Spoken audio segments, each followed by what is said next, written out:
ये जिस आदमी की शक्ल आप इस स्क्रीन पर देख रहे हैं, यह आदमी चाइना का 9th सबसे अमीर इंसान है, जिसका नाम ज़ेंग यीमिंग है। आप यकीन नहीं करेंगे, अभी इनकी उम्र सिर्फ 36 साल है।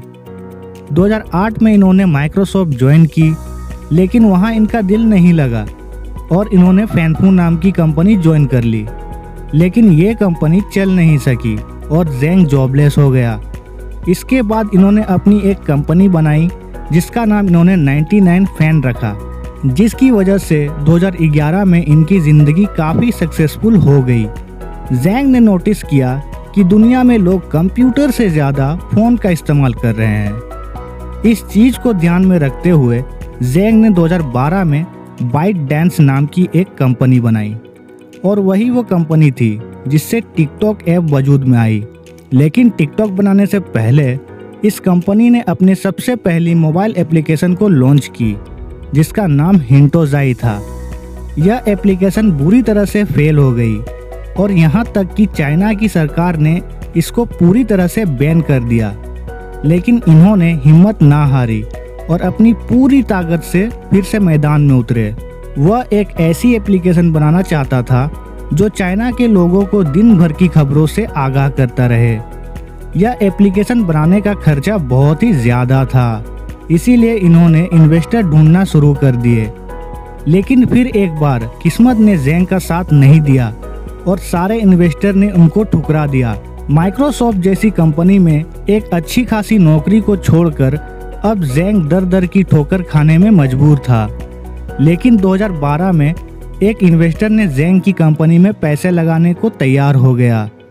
इन पैसों से ज़ेंग ने टोटियो नाम की एक एप्लीकेशन बनाई, जिसको 1,30,00,000 लोग इस्तेमाल करने लगे। इस एप्लीकेशन को चाइना की ज़्यादातर आबादी इस्तेमाल करने लगी और ज़ेंग को अपनी ज़िंदगी की सबसे पहली सक्सेस मिल गई थी। अब हम आते हैं मशहूर ऐप टिकटॉक की तरफ।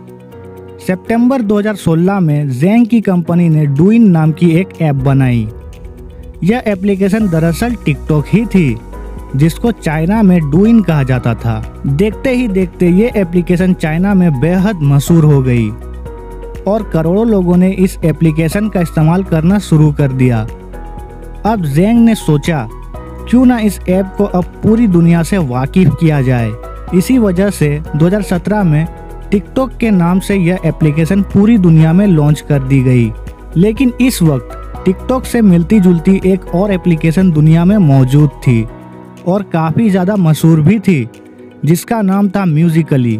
अब ये बात तो जाहिर थी, जब तक म्यूजिकली मौजूद होता टिकटॉक का मशहूर होना बहुत ही मुश्किल था। इसीलिए ज़ेंग ने म्यूजिकली को 150 अरब में खरीदा और इसके सारे यूजर्स को टिकटॉक में मर्ज कर दिया। इसका मतलब अब दुनिया में टिकटॉक का कोई बड़ा कंपटीटर मौजूद नहीं रहा।